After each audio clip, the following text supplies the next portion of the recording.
வணக்கம் and welcome to cinema matrix. இந்த வீடியோவில் எதை பற்றி பார்க்க போகிறோம் அப்படின்னா, வைல்ட் கார்ட்ஸாக உள்ளே வந்தவங்களை வறுத்தெடுக்கிறார் விஜய் சேதுபதி சார். எஸ், என்ன நடக்குது அப்படின்றத டீட்டெயிலாக இந்த வீடியோவில் பார்க்கலாம். அதுக்கு முன்னாடி நம்மளோட சேனல் நீங்கள் சப்ஸ்கிரைப் பண்ணாமல் சப்ஸ்கிரைப் பண்ணி சப்போர்ட் பண்ணுங்கள்.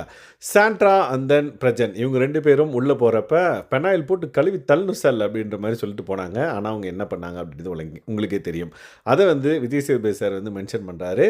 செகண்ட் பார்த்திங்க அப்படின்னா, டிசிப்ளினை மெயின்டைன் பண்ண வைக்கணும். ஸோ அவங்களோட ஆட்டத்தை மாற்றணும் அப்படின்ற மாதிரி ரெண்டு பேர் உள்ளே போனாங்க, Divya and then Amit. So அவங்க என்ன பண்ணாங்க அப்படின்றது எல்லாருக்குமே தெரியும். லைக் அவங்கள டிசிப்ளின்டாக கொண்டு வர போகிறேன், நான் என் கேமை உள்ளே போய் பாருங்கள், ஒவ்வொருத்தரோட கேமையும் மாற்றுறேன் அப்படின்ற மாதிரி திவ்யா சொல்லியிருந்தாங்க.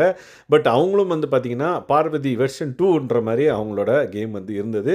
ஸோ இதெல்லாம் நம்ம லாஸ்ட் வீக் பார்த்துருந்தோம். எஸ், விஜய் சேதுபதி சாரும் அதை பார்த்துட்டு இவங்கெல்லாம் இதெல்லாம் பண்ணுறேன்னு சொல்லிட்டு உள்ளே போனாங்க.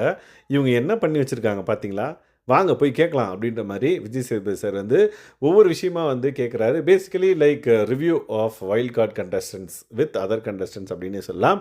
ஸோ அவங்க என்னென்ன விஷயங்கள்லாம் ஷேர் பண்ணுறாங்க, தென் அதுக்கு விஜய் சேதுபதி சார் என்னென்ன சொல்கிறாங்க அப்படின்றத அப்கமிங் வீடியோவில் பார்க்கலாம். ஸோ வைல்ட் கார்ட்ஸ் இந்த தடவை வந்தவங்க 4 பேர் தான் இருந்தாலும் அவங்க அந்தளவுக்கு இம்பேக்டை க்ரியேட் பண்ணாங்களான்னு கேட்டிங்கன்னா 50% கூட இல்லை அப்படின்றது தான் என்னோட கருத்து. நீங்கள் என்ன நினைக்கிறீங்க அப்படின்றத மறக்காமல் இந்த வீடியோ கீழே கமெண்ட் பண்ணுங்கள். மேபி அவங்களுக்கு இந்த வாரம் லைக் ஹோட்டல் டாஸ்க் கெஸ்ட்டு வெளியேருந்து வந்தனால அவங்க அடக்கி வாசித்தாங்களா, இல்லை அவங்களால என்ன சொல்கிறது ஃபுல் ஃப்ளெஜ்டாக பார்த்திங்கன்னா ப்ளே பண்ண முடியல அப்படின்றது என்னோட கருத்து. ஏன்னா வெளியேருந்து ஒரு 4 பேர் உள்ளே வரல, 3 பேர் உள்ளே வரல அப்படின்னா கேம் வேறு மாதிரி இருந்திருக்கும் அப்படின்றது என்னோட கணிப்பு.